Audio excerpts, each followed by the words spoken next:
இன்னைக்கு நம்ம பார்க்க போறது ரொம்ப வித்தியாசமான ஒரு ஃபேண்டசி கதை பத்தி தான் பார்க்க போறோம். கண்டிப்பா இது ஒரு 18+ சம்பந்தப்பட்ட ஸ்டோரி தான். இப்படிப்பட்ட ஸ்டோரிஸ் எல்லாம் எனக்கு பிடிக்காது அப்படிங்கிறவங்க தாராளமா இந்த வீடியோ ஸ்கிப் பண்ணிக்கலாம். நம்ம சேனல்ல வர எல்லா படங்களுமே நம்ம டெலிகிராம் சேனல்ல இருக்கு. நம்ம யூடியூப் சேனலோட பேர் தான் டெலிகிராம் சேனலோட பேரும். அங்க சர்ச் பண்ணீங்கன்னா இந்த படங்களை உங்களால ஈஸியா பார்த்துக்க முடியும். விருப்பப்படுறவங்க மட்டும் மறக்காம இந்த வீடியோக்கு ஒரு லைக் பண்ணுங்க. இந்த கதையோட ஸ்டார்டிங் சீன்லயே ஒரு கெட் டுகெதர் பார்ட்டியை காமிக்கிறாங்க. இந்த கதையோட ஹீரோ ஒரு காஸ்மெட்டிக் சர்ஜன். அதாவது இப்போ அழகா இருக்கிற பெண்களை இன்னும் அழகாக கூடிய அளவுக்கு அவனோட கையில அப்படிப்பட்ட வித்தைகள்லாம் இருக்கு. அதுக்காகத்தான் இவன் இப்போ இங்க இருக்கிற ஒரு பெரிய பெரிய பிசினஸ் பீப்புள் எல்லாம் கூப்பிட்டு அவனை பத்தின ஒரு புது ப்ராஜெக்ட பத்தி எல்லார்கிட்டையும் பெருமையா பேசிக்கிட்டு இருக்கான். அது யாரா அப்படின்னு பார்த்தா அது ஹீரோவோட மனைவி தான். அவங்க கீழே இறங்கி வரும்போது அங்க இருக்கிற ஒட்டுமொத்த பேரும் அவளோட அழகுல மயங்கி போயிட்டாங்க அப்படிங்கிற மாதிரி தான் சொல்லணும். அந்த அளவுக்கு ரொம்ப வியந்து பாத்துக்கிட்டு இருக்காங்க. இப்படிப்பட்ட ஒரு பேரழகிய இந்த உலகமே பார்த்திருக்காது அப்படிங்கிற மாதிரி அங்க இருக்கிற ஒவ்வொருத்தனும் ஹீரோவை பார்த்து அநியாயத்துக்கு புகுந்து தள்ளுறான். அப்படி என்னடா இவ அழகு அப்படின்னு கேட்டா அப்படியெல்லாம் எதுவுமே கிடையாது. இன்ஃபேக்ட் சொல்ல போனா இப்போ இதுதான் அழகுன்னு சொல்லி நம்ம ஊர்ல சில பேர் ஒரு சில விஷயங்களை நிர்ணயிச்சு வச்சிருக்கிறாங்க. அதாவது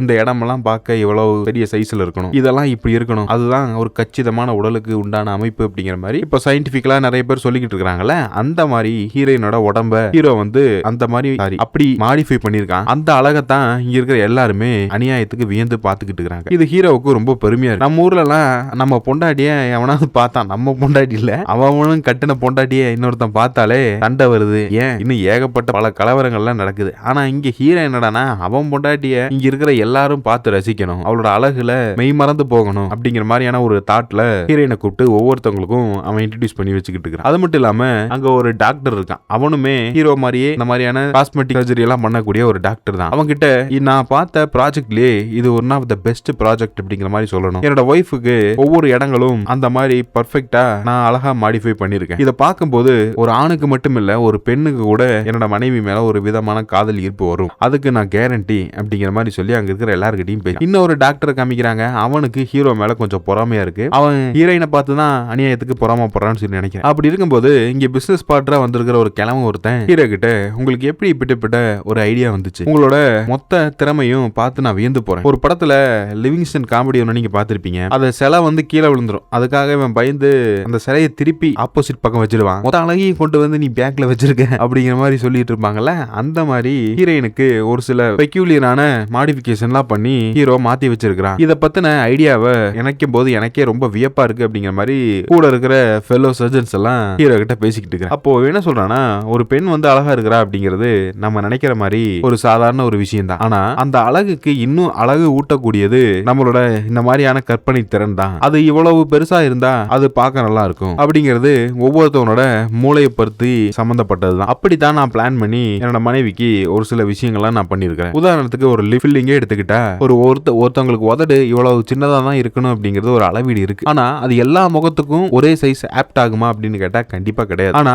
அதுக்காகத்தான் நான் இப்படி புதுவிதமான ஒரு முயற்சியை பண்ணி என்னோட மனைவியை இவ்வளவு அழகா மாத்திருக்கேன் அப்படிங்கிற மாதிரி சொல்லி ஹீரோ அங்க இருக்கிற எல்லார்கிட்டையும் புகழ்ந்து பேச அங்க இருக்கிற அத்தனை பேருமே ஹீரோயினை பத்தி அநியாயத்துக்கு ஒரு லவ் ஃபீல்ல தான் பாத்துக்கிட்டு இருக்காங்க. அதாவது இவன் பொண்டாட்டிய இன்னொருத்தன் கூட சேர்ந்து வாழணும்னு சொல்லி ஆசைப்படணும் அப்படிங்கறது தான் ஹீரோவோட எண்ணம் போல தெரியுது. இனி வருங்காலங்கள்ல இந்த மாதிரியான ஆட்களை தான் நம்ம நிறைய பார்க்க முடியும். அப்படித்தான் நடந்துகிட்டு இருக்குது, இனி நடக்கும்னு சொல்லி நான் நினைக்கிறேன். அப்போ ஹீரோயின் பர்சனலான இடத்துல தனியா வெயிட் பண்ணிக்கிட்டு இருக்காங்க. எதுக்காக ஹீரோவை பார்க்கணும் அப்படிங்கறதுக்காக. அப்போ ஹீரோயின் என்ன சொல்றானா நீங்க எல்லார்கிட்டையும் என்ன இன்ட்ரோடியூஸ் பண்ணி வச்சீங்க, அதுல ஒன்னும் பெரிய தப்பெல்லாம் இல்ல. ஆனா நீங்க மட்டும் பார்க்க வேண்டிய இந்த அழக ஏன் இப்படி மத்தவங்க கிட்ட ஒரு பொருட்காட்சியில வச்சு என்ன ஒரு பொருளா பயன்படுத்துறீங்க அப்படிங்கிற மாதிரிலாம் ஹீரோயின் கேட்க அப்போ ஹீரோயின் சொல்றானா நீ நினைக்கிற மாதிரி இல்ல, உன்னோட அழகோட வேல்யூ என்னங்கிறது உனக்கு தெரியல. இது எனக்கு மட்டும் இல்லாம நம்மளோட ஹாஸ்பிட்டலுக்கும் இது ஒரு மிகப்பெரிய லாபத்தை கொடுக்க போகுது. இந்த பிசினஸ் சம்பந்தமா நான் இப்படியும் ஒரு பிளான் பண்ணிருக்கிறேன் அப்படிங்கிறது உனக்கு தெரியல. நம்ம ஒரு லக்ஸரியான ஒரு லைஃபை வாழணும்னு சொன்னா அதுக்கு மிக முக்கியமா தேவைப்படுறது பணம் தான். அந்த பணத்தை தவிர்த்துட்டு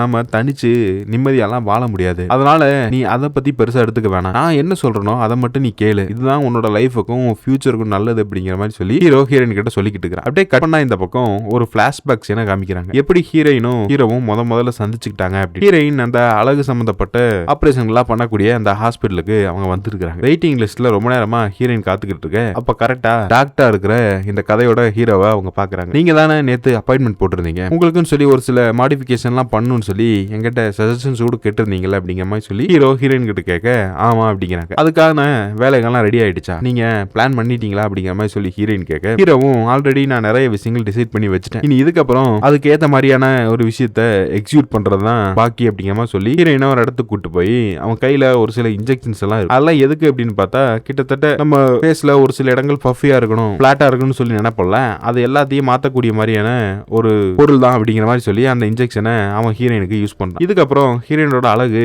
அவங்க நினைச்சதை விட பல மடங்கு அதிகமா கூடிடுது. இப்படிப்பட்ட ஒரு அழகை நான் பார்த்தே இருக்க மாட்டேன் அப்படிங்கிற மாதிரி சொல்லி ஹீரோவும் அநியாயத்துக்கு வந்து பேசிக்கிட்டு இருக்க. இப்படியே கொஞ்சம் நாட்கள் கடந்து போயிடுது. ஆனாலுமே ஹீரோயினை அவன் வந்து ஒரு ப்ராஜெக்டா தான் பாக்குறான். ஒரு சில நாட்களுக்கு அப்புறம் அவங்கள இவன் ப்ரொபோஸ் பண்ணி கல்யாணமும் பண்ணிக்கிறான். ஏன்னா வேற யாரோ ஒருத்தங்க ஹீரோயினை கல்யாணம் பண்ணிக்கிட்டாங்கன்னு சொன்னா இந்த ஹாஸ்பிட்டல்ல இவன் பிராண்டை வச்சு அவன் ப்ரொமோட் பண்ண முடியாது அப்படிங்கறதா அவனோட எண்ணம். இன்னும் உண்மை சொல்ல போனா அவன் ஒரு சுயநலமா தான் ஹீரோயினை கல்யாணம் பண்ணிக்கிறான் அப்படிங்கிற மாதிரி தான் நம்ம ஏத்துக்கணும். அதுதான் உண்மையும் கூட. அப்போ ஹீரோயின் சொல்றானா, நீங்க ஃபர்ஸ்ட் என்ன வரும்போதே காதலிக்கல, இப்போ ஒருவேளை அழகு சம்பந்தப்பட்ட இந்த விஷயங்கள்லாம் பிரயோகிச்சதுனால நான் கொஞ்சம் பர்சனாலிட்டி ஆயிட்டதுனால இதுக்கப்புறம் நீங்க என்ன காதலிக்கிறீங்களா? இதுதான் உண்மையா? அப்போ இது ஃபேக்கான காதல் தானே, இது உண்மை இல்ல அப்படிங்கிற மாதிரி சொல்லி ஹீரோயின் கேட்க, அப்போ ஹீரோயின் சொல்றானா, கண்டிப்பா இல்ல, நான் உன்னை எந்த அளவுக்கு காதலிக்கிறேன் அப்படிங்கிறது அது எனக்கு மட்டும் தான் தெரியும், அதை நான் சொன்னாலும் உன்னால புரிஞ்சுக்க முடியாது, ஏன்னா அப்படிப்பட்ட ஒரு மைண்ட் செட்ல தான் நீயும் யோசிச்சுக்கிட்டு இருக்கிற, இதை பத்தி நீ பெருசா எடுத்துக்க வேண்டிய அவசியமே இல்ல, நம்மளோட காதலையும் யாராலையும் பிரிக்க முடியாது அப்படிங்கிற மாதிரி எல்லாம் சொல்லி ஹீரோ வந்து ஹீரோயின் கிட்ட பேசிக்கிட்டு இருக்கிறான். அப்போ இப்ப கொஞ்ச நாட்களுக்கு அப்புறம் அவங்க ரெண்டு பேரும் ப்ரொபோஸ் பண்ணி கல்யாணம் பண்ணிருப்பாங்க. ஆனாலுமே இவங்களுக்குள்ள மேற்படி நெருக்கம்னு சொல்லி எதுவுமே கிடையாது. ஹீரோயினை இவன் ஒரு ப்ராஜெக்டா பாக்குறான். அவங்கள ஒரு பெரிய விஷயமா இவன் கண்டுக்கிறதே இல்லை. எப்பவுமே அவனோட ஒர்க்லயே போக்கஸ்டா இருக்கு. அது மட்டும் இல்லாம அந்த ஹாஸ்பிட்டல்ல ஒர்க் பார்க்கக்கூடிய ஒரு செக்ரட்டரி லேடி ஒருத்திங்க இருப்பாங்க. அவளுக்கும் இந்த ஹீரோ கேரக்டருக்கும் அடிக்கடி ஒரு விதமான கனெக்ஷன் உருவாகிட்டு இருக்கும் போல. எப்போதும் அவ போன் பண்ணா இவன் அந்த போனை மிஸ் பண்றது இல்ல. அவங்க எங்க வர சொன்னாலும் அந்த இடத்துக்கு போறது, இப்படின்னு சொல்லி எல்லா வேலைகளையும் ஹீரோ மும்முரமா பாத்துக்கிட்டு இருக்கான். இதெல்லாம் பார்க்கும்போது ஹீரோயினோட மனைவிக்கு ஒரு விதமான சந்தேகம் வருதோ இல்லையோ, விருப்பம் இல்லாம நாமள இவன் கல்யாணம் பண்ணிக்கிட்டான், ஒருவேளை இந்த ப்ராஜெக்ட்டுக்காகவும் இது மூலியமா கிடைக்கக்கூடிய அந்த பணத்துக்காகவும் நம்ம மேல இவன் அன்பா இருக்கிற மாதிரி நடிக்கிறான் அப்படிங்கிற மாதிரியான ஒரு சில சந்தேகங்கள்லாம் ஹீரோவோட மனைவிக்கு வர ஆரம்பிக்குது. ஆனா ஹீரோ வந்து இதை ஒரு செகண்ட் கூட அந்த எந்த இடத்துலயும் அவன் காட்டிக்கிறதே இல்லை. ஏன்னா ஹீரோயினுக்கு தான் இப்படிப்பட்ட ஒரு செயல்களா செஞ்சுக்கிட்டு இருக்கிறேன் அல்லது ஒரு விருப்பமே இல்லாம இவங்களை அவன் காதலிச்சுக்கிட்டு இருக்கிறேன் அப்படின்னு சொல்லியிருந்தா இதை பத்தி அவங்களுக்கு ஒரு விதமான மன வருத்தம் வந்திருக்க வாய்ப்பு இருக்கு. அட்லீஸ்ட் நாம நிஜமாலுமே ஹீரோயினை காதலிக்கிற மாதிரியாவது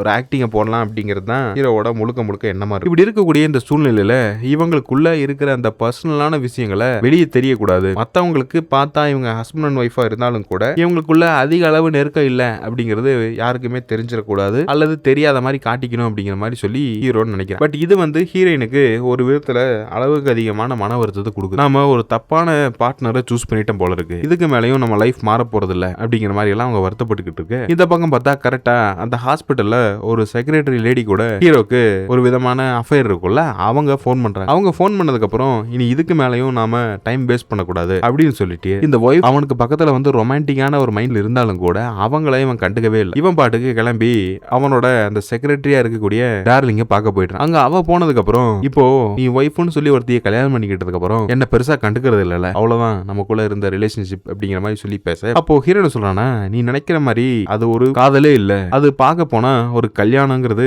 ஊர் உலகத்துக்கு மட்டும்தான், என்ன பொறுத்த வரைக்கும் எப்பவுமே நீ தான் என்னோட லவர் அப்படிங்கிற மாதிரி எல்லாம் சொல்லி ஹீரோயின் கிட்ட சாரி அந்த செக்ரட்டரி கிட்ட ஹீரோ சொல்லிக்கிட்டு இருக்கான். அவங்களும் இதெல்லாம் நம்புறாங்க. மேபி அவன் டாக்டர் நல்லா ஏர்ன் பண்ணக்கூடிய ஒருத்தன், இன்ஃபேக்ட் சொல்ல போனா ஒரு சொந்தமா ஒரு ஹாஸ்பிட்டல் கூட வச்சிருக்கான். இந்த அளவுக்கு வசதியா இருக்கிற ஒருத்தனை அந்த செக்ரட்டரி எப்படி பகச்சப்பா? அவன் சொல்ற எல்லா விஷயங்களையும் அவங்க நம்புறாங்க. புரியுது அப்படின்னா உங்க ஒய்ஃப் மேல உங்களுக்கு காதலே இல்ல, போலியா கல்யாணம் பண்ணிக்கிட்டீங்க மத்தவங்க பார்க்கணும் அப்படிங்கறக்காக, இதுதானே உண்மை அப்படிங்கிற மாதிரி சொல்லி அந்த செக்ரட்டரி கேட்க ஹீரோவும் ஆமா அப்படிங்கிறான். ஆனா உன்னோட விஷயத்துல அப்படி இல்ல, நான் வந்து உன்னை எந்த அளவுக்கு காதலிக்கிறேன் அப்படிங்கிறது நான் சொல்லி உனக்கு புரிய வேண்டிய அவசியமே இல்லை, ஏன்னா நான் நடந்துக்கிற விதமும் நீ எப்ப கூப்பிட்டாலும் வந்து நான் உனக்கு அந்த ரெஸ்பான்ஸ் கொடுக்கறல, அதுவே இந்த காதலோட மிக முக்கியமான ஒரு தன்மையா நீ எடுத்துக்கலாம். அதை தவிர்த்து நான் என் மனைவி கூட இப்போ மிக முக்கியமான ஒரு சில பிளான்ஸ் எல்லாம் பண்ணி வச்சிருந்தான், ஆனா நீ போன் பண்ணதுக்கு அப்புறம் நான் அதை கூட பெருசா எடுத்துக்காம வந்துட்டல, அப்போ உன் மேல எனக்கு எந்த அளவுக்கு காதல் இருக்கு அப்படிங்கறது உனக்கு நான் பெருசா சொல்லிக்கிட்டு இருக்க வேண்டிய அவசியம் இருக்காது அப்படிங்கிறது இதுலயே உனக்கு தெரிஞ்சிருக்கும் அப்படிங்கிற மாதிரி சொல்லி ஹீரோயின் கிட்ட அவன் சொல்ல, அவங்களும் இவன் சொல்ற எல்லா விஷயங்களும் கேட்டு மெஸ்மரைசிங் ஆயிட்டாங்க போல தெரியுது. இதுக்கப்புறம் என்னெல்லாம் நடந்துருக்குன்னு சொல்லி உங்களுக்கு நல்லாவே தெரியும், அதை நான் சொல்லி